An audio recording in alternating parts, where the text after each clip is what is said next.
Günaydın. Bugün yine birlikteyiz yeni bir kelime keşfi için. Evet, herkese merhaba. Hedefimiz neydi? 5 yeni İngilizce kelimeyi zihnimizde canlandırarak öğrenmek, kalıcı hale getirmek. Aynen öyle. Bu arada bu yolculuklarımızı seviyorsanız kanalımıza abone olmayı düşünebilirsiniz. Bize küçük bir destek olur. Evet, kesinlikle. Bugünkü kelimelerimiz hazır mı? Hazır, sayalım mı? Sayalım.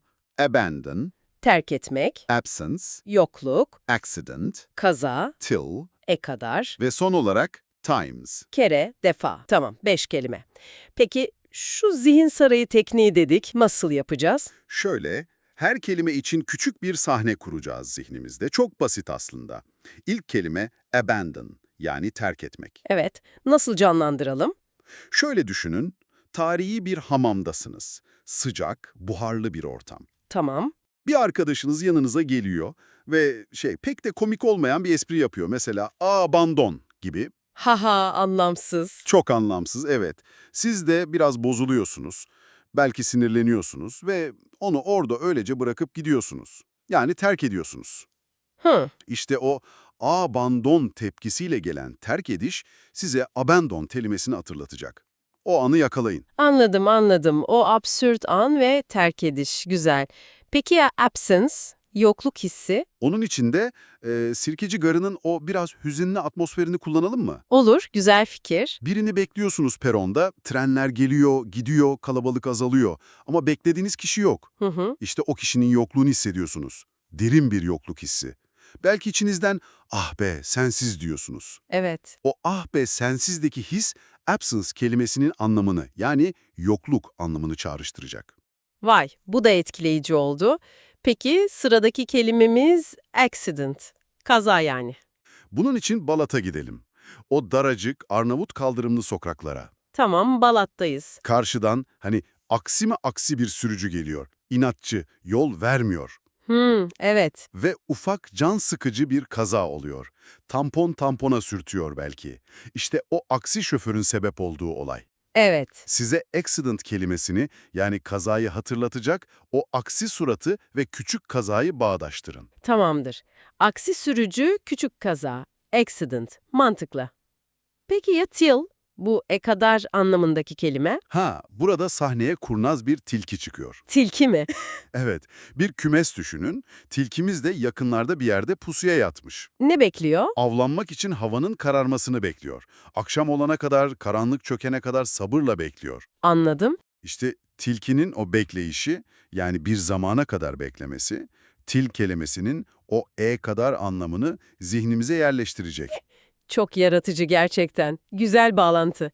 Son kelimemiz times. Kere, defa anlamında. Bu sefer de Kadıköy Vapur İskelesi'ndeyiz. Tamam. Gözünüz duvardaki tarife tabelasına takılıyor.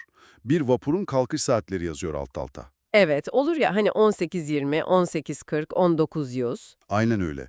Yani o vapur belirli aralıklarla birden çok kere, birçok defa kalkıyor. İşte o tabeladaki çoklu kalkış zamanları, o sefer sayıları. Anladım. Size times kelimesinin bu kere, defa anlamını hatırlatacak. Harika. Bu canlandırmalar gerçekten işe yarayacak gibi duruyor. Kelimeler daha bir oturdu sanki. Umarım. Şimdi isterseniz bu öğrendiğimiz 5 kelimeyi içeren kısa günlük bir İngilizce diyalog dinleyelim. Evet, süper olur. Bakalım kelimeleri konuşma içinde yakalayabilecek misiniz? Dikkatle dinleyin. Hey, sorry I'm a bit late. I waited for the bus for ages. I nearly had to abandon my plan to meet you. Oh no, what happened?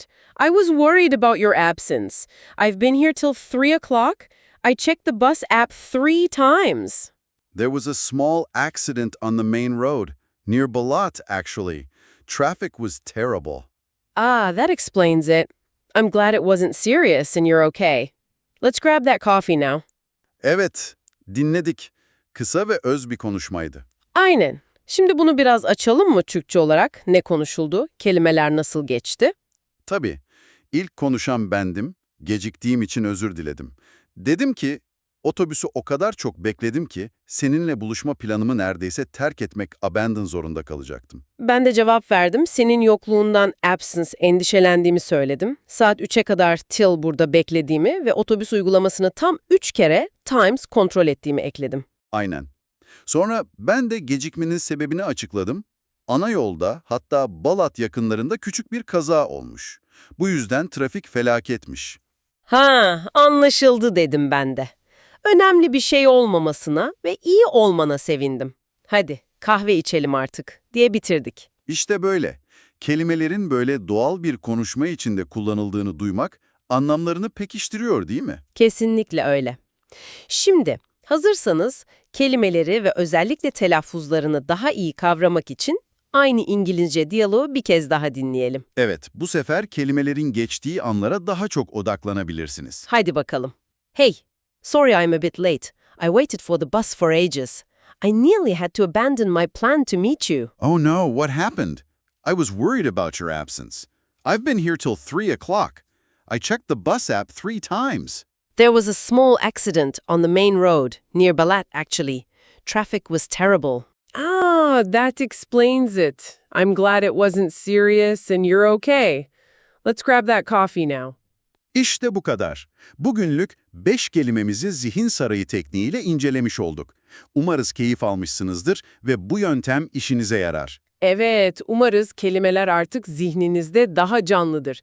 Peki bu teknikle öğrendiğiniz kelimelerden hangisi sizi en çok etkiledi? Ya da en kolay hangisini canlandırdınız? Güzel soru. Ne dersiniz? Yorumlar kısmında bizimle bu kelimelerden birini kullanarak basit bir cümle paylaşır mısınız? Hem güzel bir tekrar olur. Hem de biz de görürüz hangileri daha akılda kalıcı olmuş sizin için. Birbirimize ilham veririz belki. Öğrenme yolculuğunuzda size eşlik etmek çok keyifli. Yarın yine yeni kelimelerle, yeni canlandırmalarla burada olacağız. Evet, bir sonraki kelime keşfimize kadar kendinize çok ama çok iyi bakın. Öğrenme bolu harika bir gün geçirmenizi dileriz. Hoşça kalın.